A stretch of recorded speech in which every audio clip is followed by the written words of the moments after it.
throughout the network. So, Hello. hello. Okay, cool. Yeah, it should be good now. Okay, so hello and welcome to another episode of, there we go, of Catalysis, where we talk about Catalyst projects and basically just a quick sort of overview of things. Right, so let's have a look at what Cardano is, and then what Catalyst is, and then what Catalysis is. And then we're going to jump into our wonderful guest today to introduce himself. And then we'll jump into 10 points, which we'll basically be looking at in terms of, his proposal that just went through Fund 2. So, what is Cardano? Cardano is a cryptocurrency. This cryptocurrency has a currency called ADA. That might be a bit confusing, so let me rephrase. Cardano, you can think of it as the machine, right? So that's the network of the different computers who each get a reward for a pending transaction. So basically, whenever a transaction happens, it needs to be added to the blockchain. This network of computers does that. So, and the currency within that system is called ADA, ADA. Every time a transaction happens, a fee gets paid. Once this fee gets paid, part of that fee goes into this pot, right? A pot for the community called the treasury. And what's wonderful about this is folks within the ecosystem, within the community, within the Cardano community, and you can be one. You basically just, have to come on, go to cardano.ideascale.com and, and then you become part of the community. Folks can be able, people within the community can actually be able to, join, put up a proposal, and go through 6 odd weeks of developing the proposal, getting people to actually collaborate with you to join your team to realize the idea. And the idea is at the end of those 6 weeks you'll have gotten a review, and then you'll have gotten basically votes whether or not the community are interested or want to, at this point in time, fund your idea. So that's the idea behind Catalyst. And simply put, catalysis is the process where we basically, put human faces and voices to these proposals, and and we basically follow the evolution throughout the process. So today we are joined by, I don't know. Joined by. Yeah, joined by. There we go. Tevo. Right. So Tevo, do you wanna just introduce yourself in your own words and your relationship to the community? Hello, my name is Deva, and I joined Cardano like 3 years ago, around this. Or I don't remember exact years, but it has been a long time where I've been just following like cryptocurrency news and conferences regarding this, and but really actively involved, I was starting from the last summit we had in 2020, and there I just went from one panel to another, chatted with people, and just a few weeks later, Tor sent me a message, "Hey, want to join Fund 1?" I was like, "Of course! What the hell? What is this?" And here started a real active like engagement and doing thing and learning even further, just going through documents. I usually didn't read that much or like browse through several like documents and really to understand them. And yeah, and also I've been like that, like always, where I just when I get really into it, I'm just gonna absorb more and like make my own logic how where should be how things should be documented and how I can use it and where can it be used and how it will affect like the broad macroeconomics. Um, as a and but for my current like this is all outside like my current work where Mm. where I am just a developer like or a project engineer and IT administrator who like like I'm in a private business right now where I just hold all different roles to make sure that all the business processes are working, and if something needs to be like updated, I'm part of the board who like says, hey, these are the solutions we can use, and if something is like, yeah, let's do that, then I'm the guy who puts people to work or finds more people who, hey, do this, and they create the technical documentation or project in general, and we just go through it, and in the end show the results. Cool, cool, cool, cool, cool, cool. That was a good sort of understanding, which actually really puts like a context to this, the particular proposal that we're about to talk about. So within Fund Two, from what I understand, you put in two proposals, right? One was this ERP platform for business economics, and then the other was an MMORPG, basically a game, which we'll talk about later. So I suppose that's a good point to to just put out there, is that you can be able to put forward more than one proposal, right? So and then gradually just iterate on them, and yeah, see where that goes, and you can be able to again merge proposals with other other proposers, if it makes sense. Not only sort of get other people to collaborate on your project, but you can also like blend them as well, as we've seen happen in the past with a project actually which was quite successful, Gimple Labs. Okay, so we'll just jump straight into it, and yeah, get to these 10 points or questions kind of thing. Okay, right. So Tevo, in terms of the challenge, the Fund 2 challenge, right, which was Encourage how do we developers and entrepreneurs. exactly, yeah, to build on top of Cardano within the next 6 months. How did you? What were your thoughts on the challenge, and like how did you interpret it? Yeah, I think, well, when I first saw it, I was thinking, oh, it is made a question so that everybody can join, almost everybody. It was so broad, and but then I was like, maybe it is meant to be like a very hard question to solve, like what, and which led me to, okay, we don't need like a single solution or a single entity. We need something what generates all these solutions or all these entities.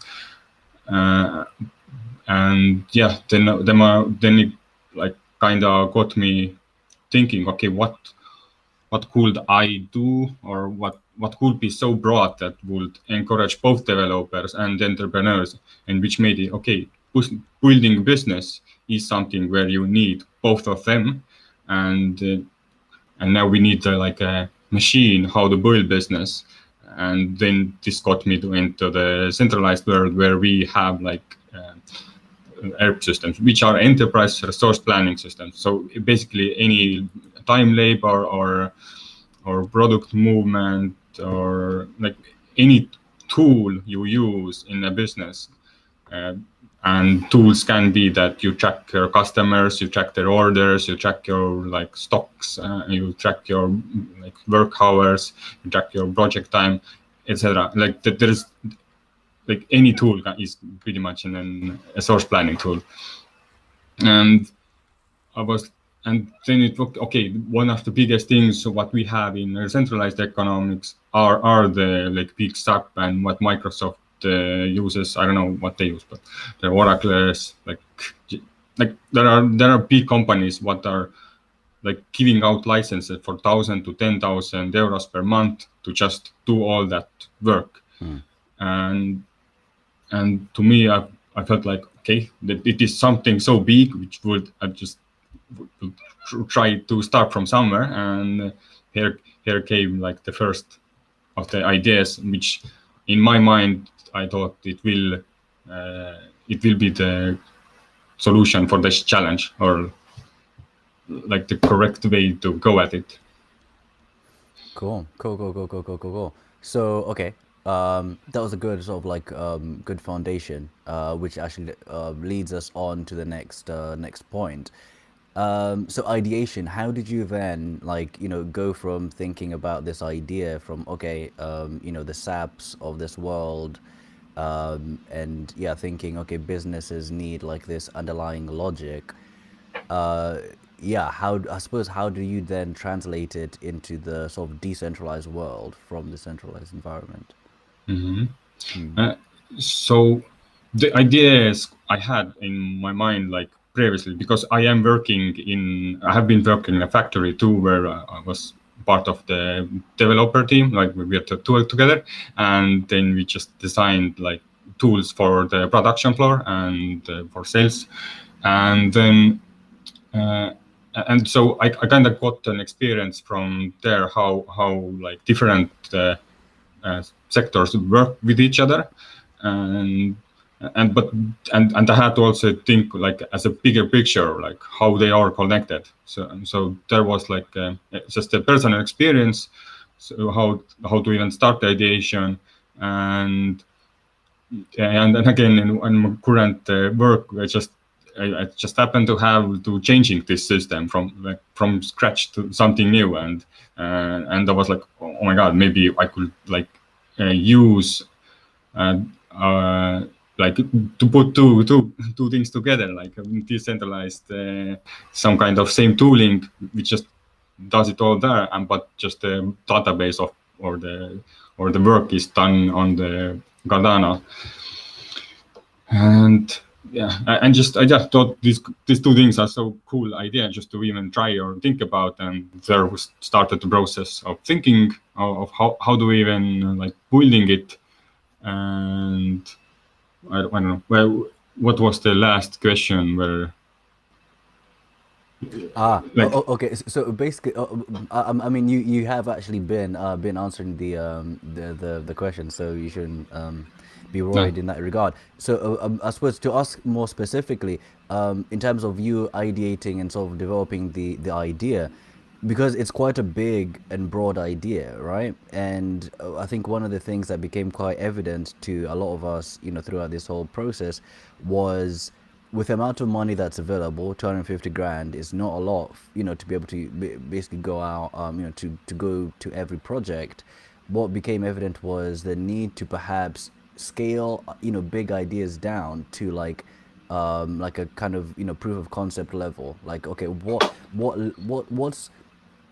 the minimum that I can be able to do to really sort of like start out, this huge idea, but just sort of, to start out and maybe, get an idea of how to then progress and maybe come back for more funds later on. Like, did you think about this particular sort of like scaling down? Yeah. yeah, because I want to stay respectful to the Cardano community, and also to harness what I actually can do. And so first was that like, oh my god, this has to be go together. But the second thing was I'm not the CEO and I don't know everything. Every tool I have built, I have not done it alone. I always do with the specialist who knows what he's doing, and he explains me what he wants, and I just design the idea behind it. And then I also again I don't develop the thing. I just show the documentation to the next team, and hey, this is what we need to build, and then we get together like few more times and just show the product. And when I started writing in Project Catalyst, I was like, oh my god, I'm alone, totally alone. I don't, and I had to like so much like bring down what I actually want to do here by to the extent where what I can do. So mostly my proposal, if who has seen it, shows that I'm not gonna build the product out from this first funding, but just the research, like thinking about it, what I need, what is the best path possible, who I involve with, who I'm gonna work together with, and finding the team. But yeah, but from I kind of realized that for this proposaling time and all this time of ideation, this was the time I had to already do it and already have a team and like getting started with it. But my proposal was about okay, after I get funding, then I'm gonna like put my time into it. So it was all yeah. This was that. Cool, cool, cool, cool. Okay, so that's interesting. So, just to quickly summarize that, I feel like what I've taken from that is there was a good sort of thing that happened because what was happening in real life. You're going through this similar experience of trying to transition your systems internally, and then you're like, oh, actually, me working on this idea within Catalyst, I could maybe sort of like blend these two and work, have this transition happen, and sort of enter the decentralized world, which has a bunch of upsides to it. In addition to like not just the technical implementation, but also possibly incentives, right? Tokenization, etc. Which obviously we didn't get into, and I'm sure crossed your mind. So there's that aspect, and then you understanding your skills, your skill set, right? What you're good at, and understanding, okay, you're good at sort of like laying the framework, and then understanding, okay, I need to collaborate with different people to actually be able to slot in and achieve the different roles, or the different aspects, kind of thing. So cool, that was really helpful and insightful. So number 3, metrics. How did you go about basically figuring out metrics, and like how to figure, yeah, how are you thinking about communicating, I suppose, how successful or not successful, sort of like what direction you should sort of more be sort of leaning towards in terms of metrics? How do you think about metrics?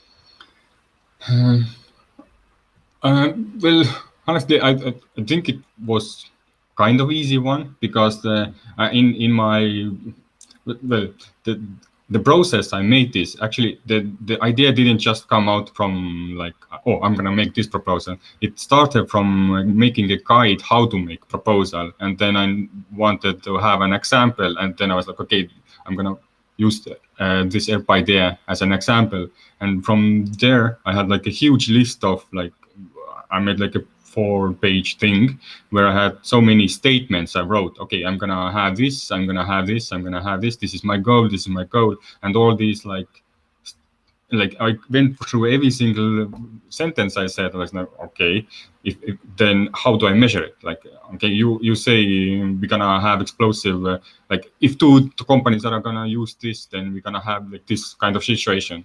Okay, what in this kind of situation, transactions? Okay, how many? 10, 20? Like, if they're gonna or how many businesses? Okay, 2 or maybe 3. What happens if 4? And like all these, I just try to put a number behind everything and hours behind, because I also like to calculate some things in hours. And so, yeah, I just use the number logic and try to stick a number to all of the sentences and just pick the most like logical ones out, which would make the metric like either bad or good.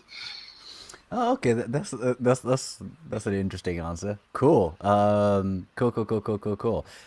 So, just a quick follow-up question there. Would you say that in terms of hierarchy, like, if you're to put sort of metrics into, into hierarchy, would you then argue that one of the things, one of the metrics that you just mentioned is how many companies? Would you argue that that would have been like at the top of it, because once you have, say, a lot of companies, then everything else, transactions and everything else underneath that, would then be sort of connected to, say, how many companies actually join, kind of thing. Does that make sense?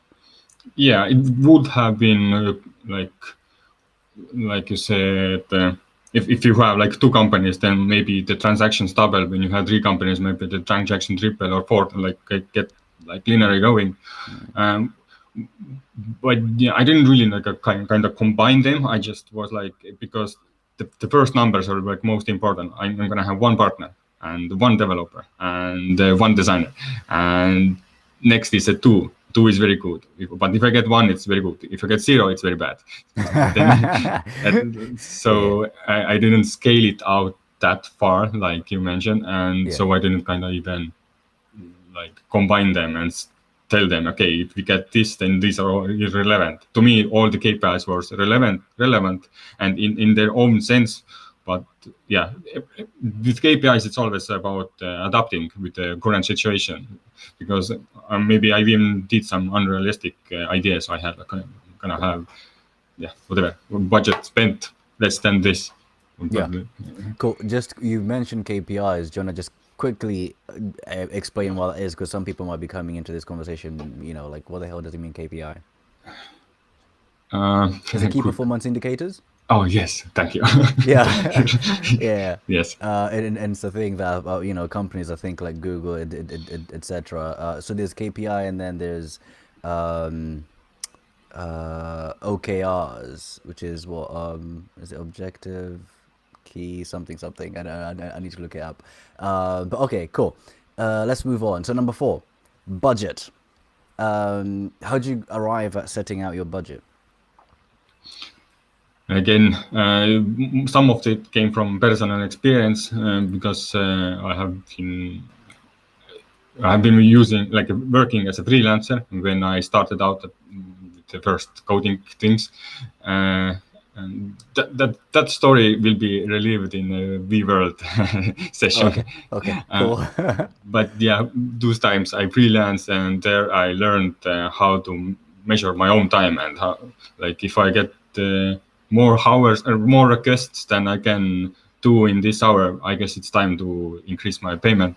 And for sure, people started ordering more, and I got, like, a balance in my life. And there I understood, like, well, like I kind of, like, felt like, oh, this is a solution for me, where I can put like a price to my hour. And in this particular case, I was like, maybe 15 euros per hour is good for things I do. And I felt like, okay, I'm gonna do 10 or 20 hours here, and the rest of this gonna go into budgeting, like getting other people meetings, like with the, like, professionals who can answer my questions when I have, like, I don't know, do I need to go iOS, or when I want to do scanners, and would they even connect to the blockchain? I don't know the answer, so I need to contact, like, ask a professional that, and maybe they want also money, and so I kind of expected, like, 50 euros per hour. This is also what I usually see around when I hired services, and then I had, like, this section of marketing. Also, nothing I know about, but I know that we like, again, I have been part of teams where we use Facebook, like, advertisements, or Google, like, this ad block, not ad block, but AdSense, some kind of stuff. And this is pretty much ESO stuff. And I do hear, like, okay, 100 there, 400 there, 300 there. So I kind of like, okay, middle way, 500. So, Okay, yeah, sort of like just eyeballing it. Okay, yeah. cool. So basically, yeah, your IRL, your in real life experience really sort of influenced in terms of understanding, um, in a way, a key thing here which you've mentioned, which a few people in these sessions, in these in hindsight sessions have mentioned, is thinking about people, right? Like people when it comes to budget and thinking about the per hour, as opposed to, I don't know, any other sort of big, like, I don't know, machine or something, thinking about the budget from that standpoint. It's actually comes down to people, and thinking about, like, okay, what are the sort of different specialties, and what's the kind of market going rate for different ones, right? If you need a lawyer, for example, per hour, you're looking at an arm and a leg. But if you want, I don't know, say a different profession, again, I think demand supply factors in here. So I think, yeah, a key takeaway from budgets so far, and even from what you've said, has been to keep an eye on just humans, and how you sort of compensate them for their time, because it's quite an important thing. Okay, dokie. And just a quick aside, just to jump back to the previous point of metrics. OKRs mean objectives and key results, right? Just to yeah, I quickly looked it up. Yeah, and it's a way to basically establish what your goals are going in the first place, and then figuring out what are the sort of optimal results that you want, and then once you actually get the results, are those what you kind of intended with your initial objective. So that's a good kind of framework, another framework, sort of in line with the sort of KPIs that you pointed out there. So right, number 5, There we are. Communication. Communication. How did you go about communication? Yeah, I'm gonna. I'm really bad one with this one, and I I, I know I use these tools. The Telegram were the first joined, but it was more like, oh my god, so many texts again. Like once a day and go through thousands of lines and answer a few ideas, but it got exhausting pretty quickly. And then we got the project Catalyst where I put the proposal up. Their comments perfect. I like every single, even if you are like clearly do not want to talk to me, but you want to say something, I even respond to you. And and give as good feedback as I can. This was like my main thing, but it's not marketing. So in terms of marketing communication, I did very little. More of people were like, "What you doing?" And then I like laid out, yeah, this and this, and this how it more like went out. I did link I maybe once, maybe twice this project catalyst in the Telegram in and in Discord, and but I didn't like do I come here, this is I'm talking about this. I didn't do like more talks behind. I just, hey, it's a link here. So Cool. yeah, my communication is to get like attention to the proposal isn't that great, but but overall, I've been quite open, and this whole experience from starting from one fund as fund one has been very like next level for me, because I never talked to person about blockchain. I'm reading about it, I'm thinking about it, but I have nobody to talk to about it. And even if somebody, sometimes I do it in Estonian, which is different language, and so the language difference is always so kind of weird.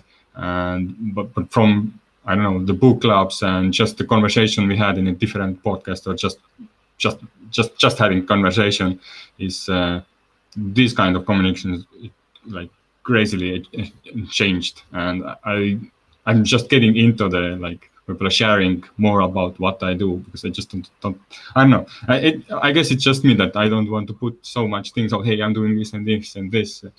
I Yeah, yeah, like yeah. if you're Okay. interested, you ask and I will answer if I can. Yeah, that's interesting because you touch on the needed balance between like oversaturation, like going around and like you know getting in everyone's face and saying da da da da da, which especially in crypto, like yeah, you need to be careful, because then people like get the opposite, kind of like you're trying to shill some sort of scam kind of thing.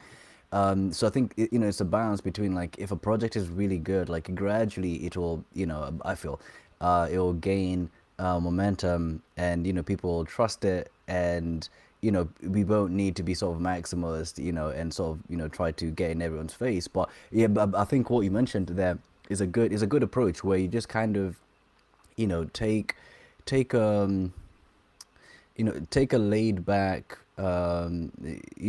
like approach to it, where you post it up somewhere. If someone asks you, you're like, oh yeah, but yeah, I'm doing this thing, have a conversation with a friend, because that's gradually how it evolves, or friend or family kind of thing, because that's gradually how it evolves. And so just to quickly speak about the platforms. So on Catalyst we have idea scale, right, where people go to post the actual proposals, and then you've got a comment section, which Tevo was referring to there. And the idea of that, is people basically sort of responding or asking about the proposal, and then you can respond to them, and and then go back and iterate, edit in response to that particular interaction. And then outside of that, you've got Telegram, which you rightfully mentioned, and I have historically been really critical about about Telegram, because it's just not suited for purpose, because it just overwhelms you, like too many people talking, and it's difficult to follow the narrative within it. And so an alternative to that is that I've found to be quite helpful, where you're able to have distinct like environments that enable you to follow particular stories and have richer connections and deeper understanding, is Discord, right? And yeah, and so yeah, there's a Catalyst Discord, which I'm just thinking about links. Yeah, we should figure out a better way to actually be able to, share out the Catalyst Discord. Because now thinking about it, if you go and like, use a search engine like Catalyst Discord, I don't think you'll find it. So we need to, and it's not in idea scale, right? And I don't think it's pinned on Telegram or something. Or it might be. I don't know. Anyway, that's something that we need to think Telegram can about. only have one pin. Okay, So yeah, I so don't think it's yeah, exactly. Yeah. So, okay, so moving on, somewhat related, community, right? Yeah, how did you go about creating community for this particular idea? so community. Okay, now I'm gonna lost a community as the way I created a community for this proposal, or Yeah. So yeah, for yeah. example, like I would like just off the bat, like I feel like the folks who'd be interested in the ERP idea Mhm. would majority be say on LinkedIn, for example, right? Folks who are sort of like, deeply sort of within the sort of the Mhm. business world. And in so doing, like, did you sort of go about sort of cultivating those relationships and trying to gradually create like a community where, folks are able to sort of talk about the idea and, talk about how they're hoping, once the idea does come, gain some momentum, how they then, I suppose, hope um, Yeah, I to understand. integrate it. Yeah. Well, it comes, it very relates to the communication part where I just didn't engage any kind of community. And I understand that the LinkedIn would be most like makes sense place to be. Hmm. But again, with these two, I just once I like set it up and put some effort into it, nothing really happened. So I didn't feel like again going like sharing all the stuff, and I don't know, I don't know what's with me, but I just don't share. Yeah. And this way Yeah. the community was not growing either. But in some sense it did kind of grow because where this ERP system is ending up in my mind in the vision, uh, the community is the people I have talked to, including you, and people who have talked about this idea, and that kind of community of what this idea is like became to.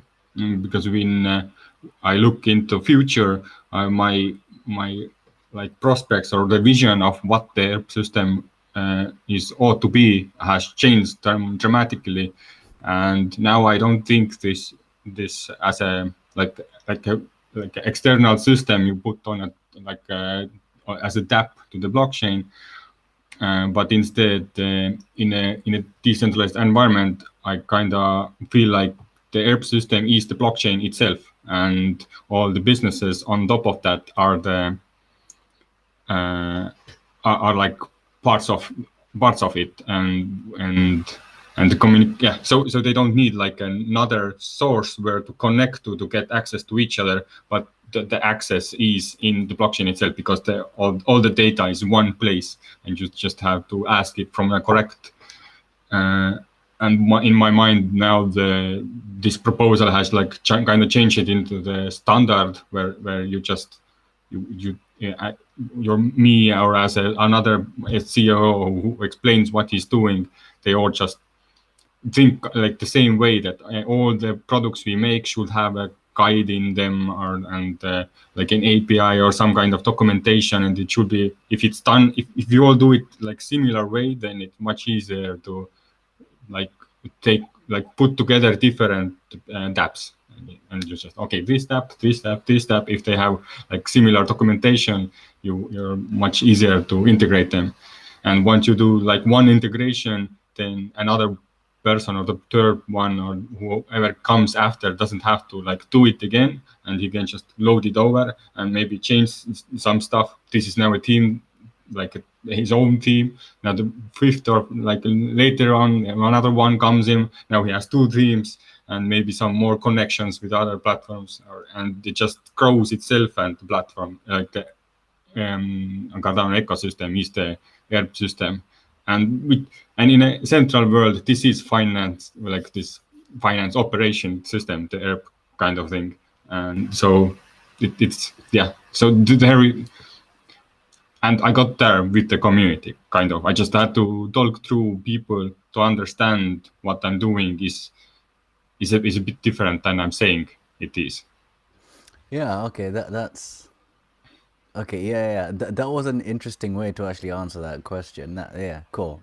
In a way, I feel like in answering that question, you've kind of answered a different question, which is the number 9 question, perspective, looking back at what you Okay. wish you knew at the start. But you might have a different answer for that, so it's completely fine.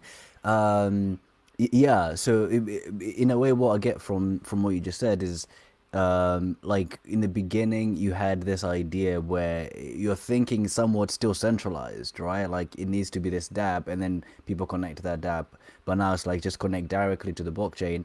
And this is enabled because of the open source way that stuff is being designed within this environment, where yeah, as you said, if you come along and you make some sort of a tweak to a particular sort of plugin, everyone else gets to benefit from it. And there might be some tokenomics, which you get rewarded for, for your little addition, done sort of automatically. Um, yeah, and so this way, we're not having all these sort of things replicated again and again and again, because they're happening in these silos of separate companies. And what's great about this, to sort of conclude this particular point, is within the blockchain sort of infrastructure, you've got the ability to have stuff on chain, or sort of on chain or off chain, right? And in the same way, you can have things on chain and off chain. You can have things be permissioned and permissionless, right? So permissionless is the public blockchain, where anyone can sort of read and write to it, and then the permissioned slash, well, they're not really the same thing, permissioned and off-chain. Or I suppose, yeah, perhaps, yeah, in some aspects they are. It is opposite, right? Where you can sort of think of it as being the permissionless, and on-chain is this is a huge sort of backbone, right, or the big river, and then you have these sort of little estuaries, which sort of like go off and sort of form their own sort of little thing, which is the offline, off-chain permission environment, where a business can actually still retain its sort of like its secrets, or its valuable sort of stuff. You can still have privacy. I think this is an important sort of distinction to make here, and then have that then tap into the big river, right? Which is the on-chain permissionless environment, where they want to actually share some insight, or allow some access, right? Permissioned. So yeah, so cool. Let's move on. Number 7, resources. Are there any sort of resources that you'd recommend that you found particularly useful throughout your time in Fund2? Well, my main tool was Google Shares, and but yeah, when going through processes or something particular doing with the proposal, then the FAQ, what we have in Project Catalyst, it was a bit different right now, but there was also a list of things what you could open and documents. Then in the Discord channel, we also get the resources section, where we put out like files we found, or videos we found useful. And even I did one. And then finally, what was that? Podcasts. Yes, podcasts. People who just did something and re-explained what they how they understood some kind of section or downhole, or whatever process. And these 3 were main things I looked as to how to proceed, and yeah, the Google was for to just assure myself like some things. I made a statement in proposal and then I go, okay, I've got to fact check that. Okay. So yeah, that. Okay, cool. That was actually quite succinct. Okay, cool. So number 8, practices. Did you arrive at any particular best practices during your experience in Fund 2? Best practices. Hmm. And not turning, well, kinda. It's because this proposal, the fund one, lasted quite a long time. But Mm-hmm. but uh, after this all was closed and when the edit started, I was introduced actually by you to the Figma, where I was like, oh, this is so much better. And around that time, I was like, you started more using this whiteboard, Microsoft Whiteboard, which is kind of similar. And I wish I did something there to make like a cool overall mind map or something for a cool picture to look at, and what is the whole idea. And maybe even then I would have kind more realized what I'm actually doing. And so this is the best practice, is just to keep your eye out on like things what you haven't done yet. Like, have you added pictures? Uh, have you done some, like, my resources are like best practices were from my own like ideas and the resources I had. Like, okay, you need to have metrics. Okay, then I was thinking through metrics. Then I also had like all my own sections where I okay explain the business like idea, what is the goal, and I just like forced this kind of thinking into the proposal creation. Uh, so, but yeah, maybe I guess this is something what evolves over time, and I didn't have so much. I didn't know where to look at when I started. The first thing came up, then I like processed it and did it.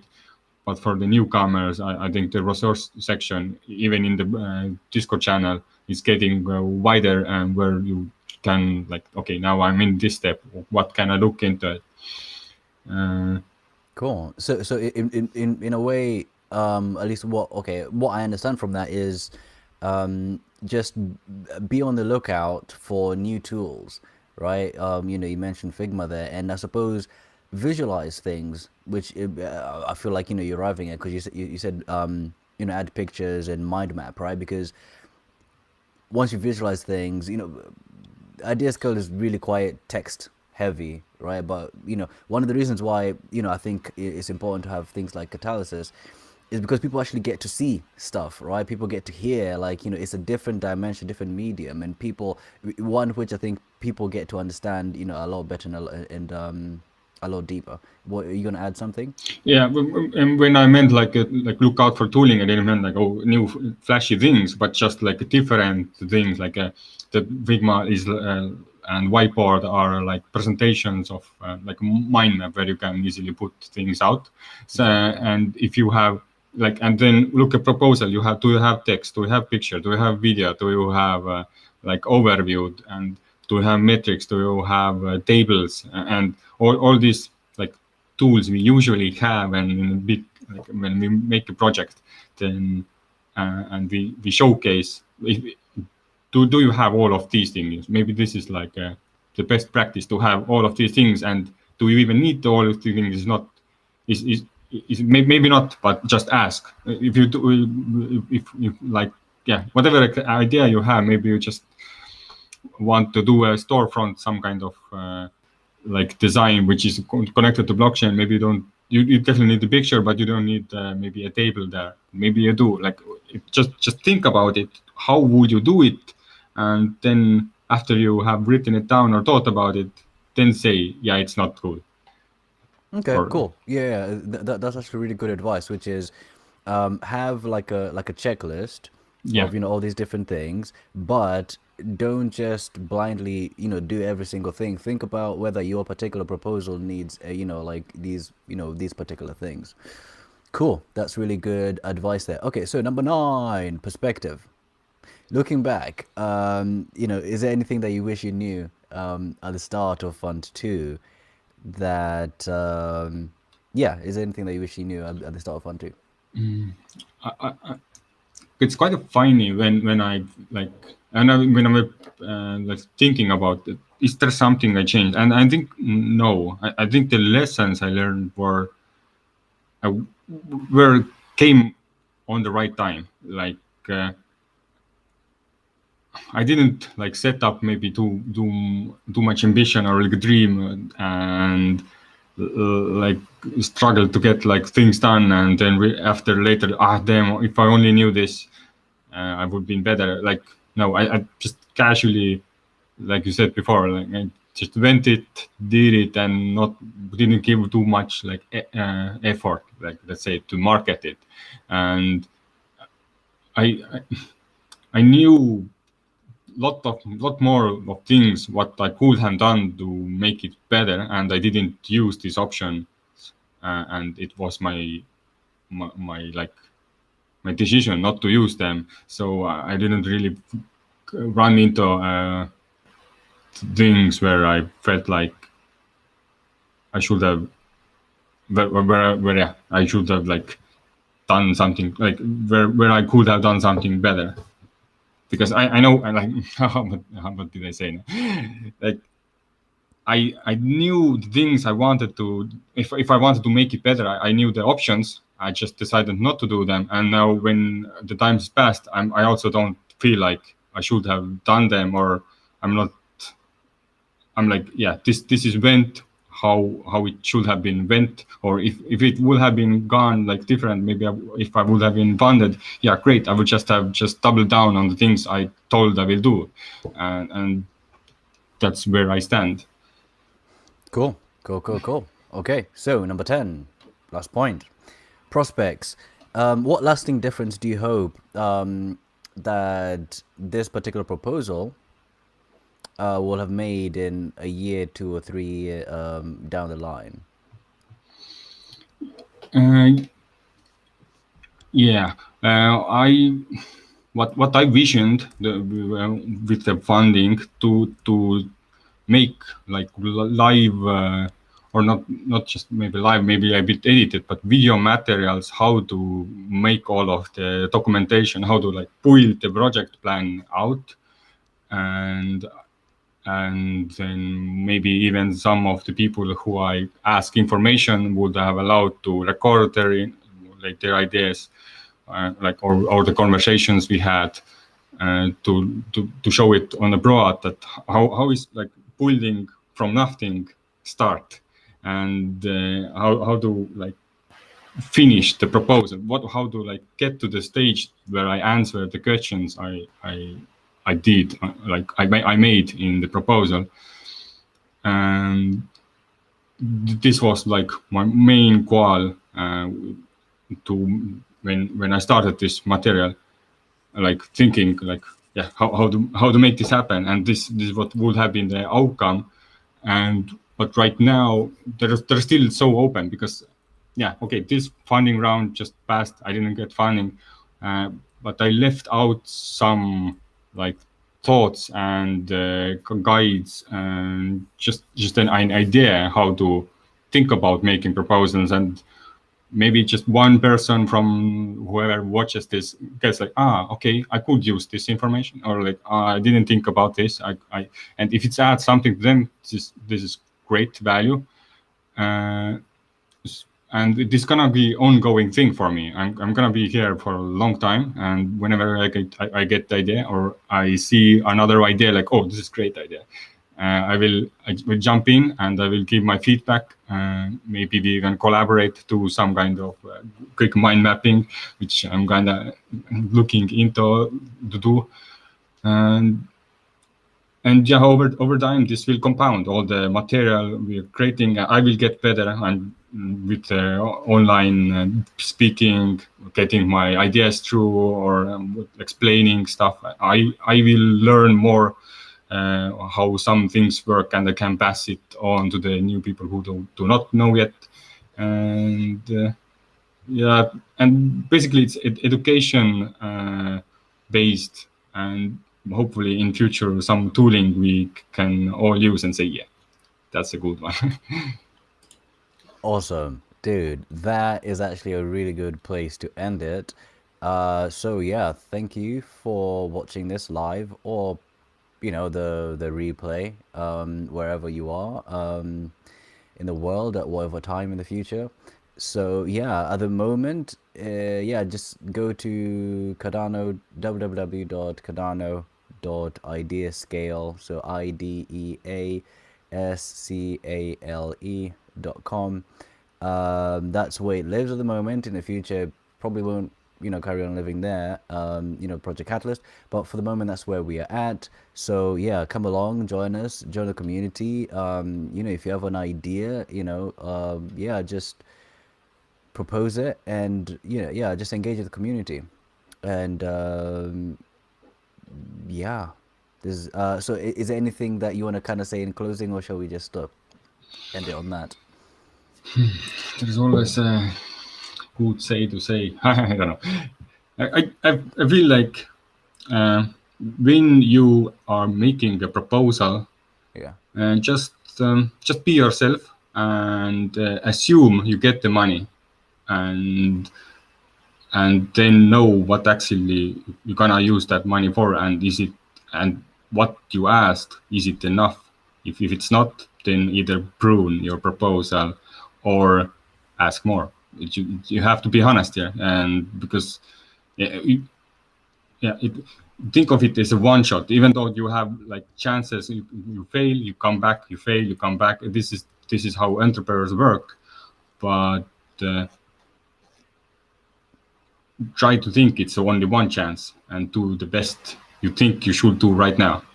Even though in this most of the time here I was like laid back, but yeah, if Yeah. you want something really happen, then give it your best.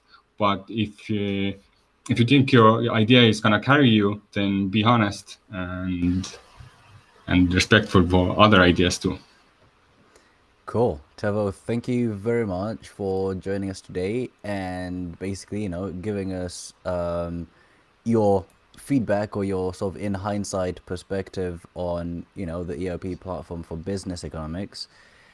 Thank you for putting the proposal forward and, having gone through this whole journey and, understanding that, the blockchain itself is the resource platform, the enterprise resource platform itself. uh, you know, you wouldn't, I suppose, have maybe come upon or come upon this particular idea had you not, gone on this particular journey in Fund2. So, and I feel like now this is something that the community has now learned. That we're not gonna need to then sort of tread over again, right? So now we'll carry on learning how to actually integrate it directly and have these sort of off-chain elements that are the businesses directly communicate to the on-chain environment, which is the blockchain, and maybe even with addition of like oracles and so on. So yeah, thank you for putting forward the proposal and for sharing all your lessons that you've learned. And I'm assuming this is probably not going to be the last that we hear of this. We're probably going to on Proto, the other different channel, a different program here on Cast. One of the things that I think would make sense for us to get into is just the nature of the ERP, right? And how to sort of design that out. So it'll have it'll bear many sort of different children and so and exist in a different form, even if it doesn't come back as a proposal in a future Catalyst fund. So Tevo, thank you very much for your time. Everyone who's tuned in, thank you very much for your attention and your time. And yeah, I hope you're having a good day. And yeah, hope to see you, even if it's just meeting you in some form online soon. Cheers. Bye.